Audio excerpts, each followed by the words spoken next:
There was once a boy named Ryan. He lived in a quiet neighborhood where every house looked the same, every road turned the same corner, every morning sounded the same, but inside his mind, nothing ever felt the same. Every morning, before the sun had even stretched its arms across the sky, Ryan would reach for his phone, and in seconds, his world would shrink. He would open social media, and just like that, his peace was gone. His friend Adil had just bought a new car. Sarah was posting pictures from her trip to Dubai, fancy hotels, blue beaches, wide smiles. Ali had just gotten accepted into a top university abroad, and Ryan, he was still in his small room, scrolling through a screen, trying to figure out what he even wanted in life. He would stare at their pictures for minutes, sometimes hours, whispering to himself, "Why am I not like them? Why can't I have what they have? Why does my life look so empty?" At first, it was just curiosity, then it became a habit, and slowly, that habit became his prison. The weight of comparison. Ryan's parents loved him, but they didn't always understand him. They often compared him to others, not out of hate, but out of worry. "Look at your cousin. He's working so hard already. Your friend is earning at your age. When will you start? See that boy next door? He's so responsible."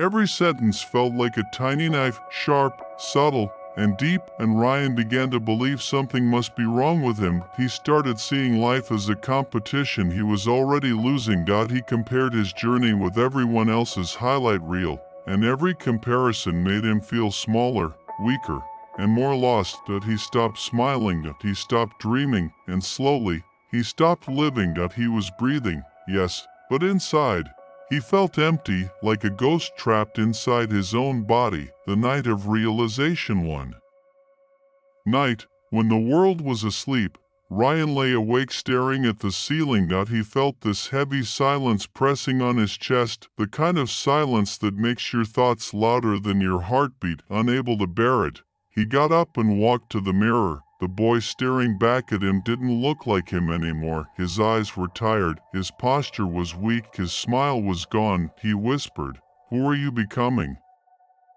The reflection didn't answer. It just stood there, quiet, lifeless, a stranger in his own skin. Ryan realized that he wasn't living his life anymore, that he was living the life he thought he should have. That he was chasing other people's dreams, wearing masks that didn't fit, and losing himself in the process. Tears rolled down his cheeks as he whispered, "I hate who I've become, because I'm always trying to be someone else."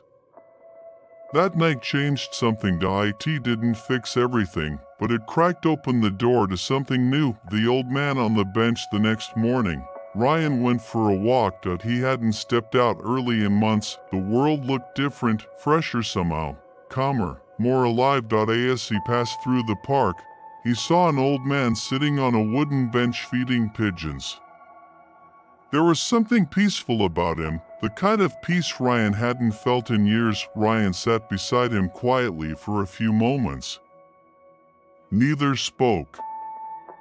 The sound of fluttering wings filled the air. Then the old man smiled gently and said, "You look heavy, son. Not in body, in heart." Ryan gave a weak chuckle. "Maybe because I'm tired of being me." The old man nodded knowingly. The disease of comparison. Ryan looked up, surprised. "You felt it too?" The man smiled. "I had it once. For many years. I kept comparing my steps to others' paths. I used to think happiness lived in someone else's shoes, until I realized even if you wear their shoes, they'll still hurt your feet." Ryan went quiet. The man continued, his voice calm and wise. "Young man, tell me, when a tree grows beside another tree, does it complain that it's shorter?" Ryan shook his head softly. "No, exactly," said the old man.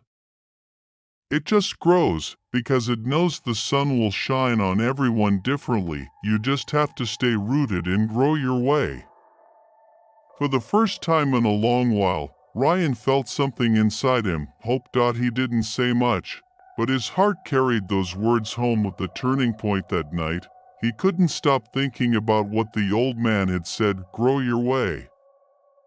Those 3 words echoed in his mind over and over. He looked at his reflection again, but this time, instead of hating himself, he said softly, maybe I don't have to be like them. Maybe I can just be me. That small thought changed everything. He decided to take a break, 1 full week without social media. No scrolling. No comparing.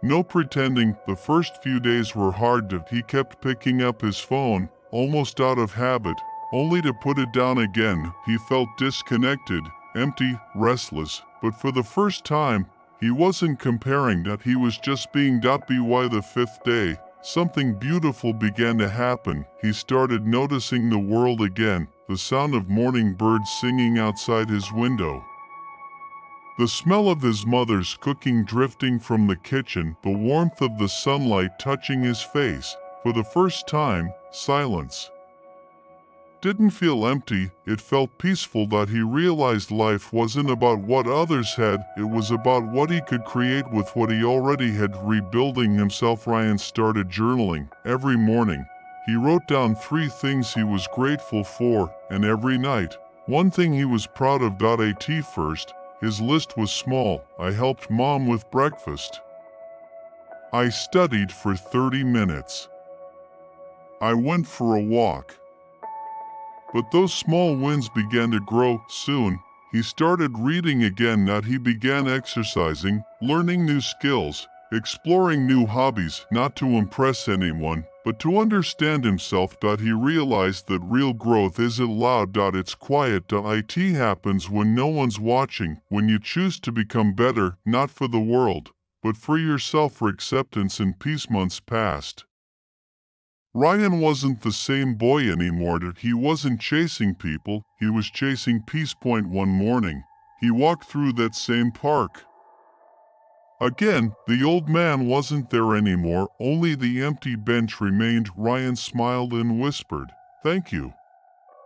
Because now he understood, the race was never against others, it was against his own doubts, fears, and insecurities. Every time he chose peace over comparison, gratitude over jealousy, and growth over self-pity, he was winning the only race that mattered. And if you're listening to this right now, maybe this story is meant for you too. You are not late, you are not behind, you are not less. The moment you stop comparing and start accepting, you'll realize your life was beautiful all along, because real peace begins not when you become someone else, but when you finally become yourself.